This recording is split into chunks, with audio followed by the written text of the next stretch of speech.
The last real job I had, I spent one Tuesday morning comforting a mother whose child was in cancer treatment. And the same afternoon, I rebuilt the budget that kept the charity running. Same day, same 6 hours. I used to call that just my job. I was wrong. That was a skill set most people don't build in a lifetime. I almost walked away convinced that I had nothing left to offer. And here's the strange part. I didn't undervalue that skill set despite doing it for 30 years. I undervalued it because I'd done it for 30 years. The longer you have a skill set, the less you can see it. It stops feeling like an ability and starts feeling like air. Of course you can calm a room full of people who disagree. Of course you can hold a plan together while everything's on fire. You've done it so long, your brain files it under nothing special. But nothing special and not valuable are two completely different things. And somewhere after 50, a lot of us quietly started confusing them. I'm Dr. Linda. I spent decades in education before moving into nonprofit leadership, and I built this on YouTube, well past the age everyone assumes that the door has closed. So when I tell you the experience you're sitting on is worth more than you think, it's not a pep talk. It's something I had to relearn the hard way about myself. The version of this I hear most often sounds like, I don't know what I have to offer anymore. Or, oh, I could never do that. I don't have that kind of background. And I want to be honest with you about that sentence and why it feels so true. Because it's not a confidence problem. It's a translation problem. For years, your skills had a name badge on them. Teacher, manager, mom, director, CEO, the one who handles it. The title did the explaining for you. Then the title goes away and you retire and the kids launch, the role ends, and the skills are still right there, but suddenly they've got no name badge. So they feel invisible, even to you. That's it. You didn't lose your competence. You lost the label that made it legible to the outside world. And relabeling it is a learnable skill, which is the whole point of today. A quick example of how badly we undervalue ourselves. I once spent an entire 90-minute meeting mediating a genuine turf war over a laminator. 2 grown professionals, 1 laminator, and I brokered peace. Now, of course, the laminator was just the culmination of a series of instances of unresolved misunderstandings and hurt feelings.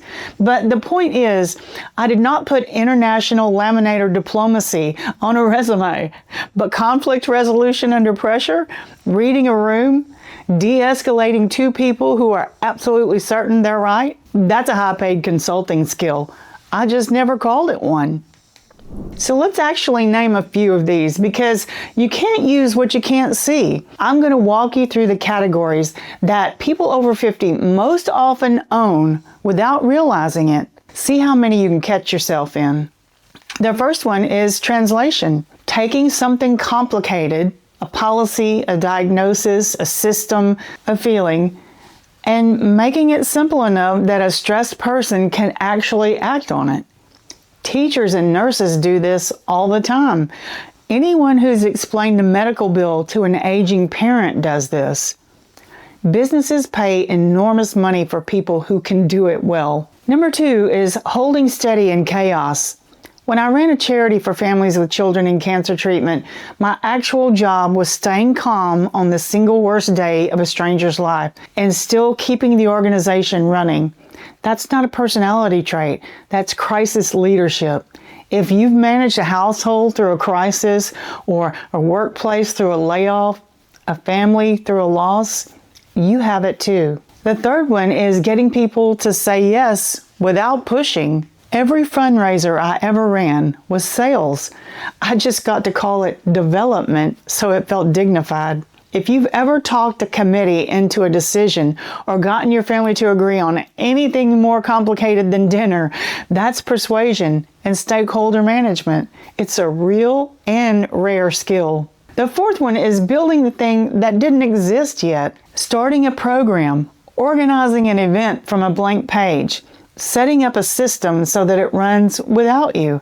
That's operational design, and founders pay consultants for exactly that. If even one of those made you go, wait, I do that, that's the whole reason this channel exists. Every week we talk about confidence, purpose, relationships, and creating a meaningful next chapter.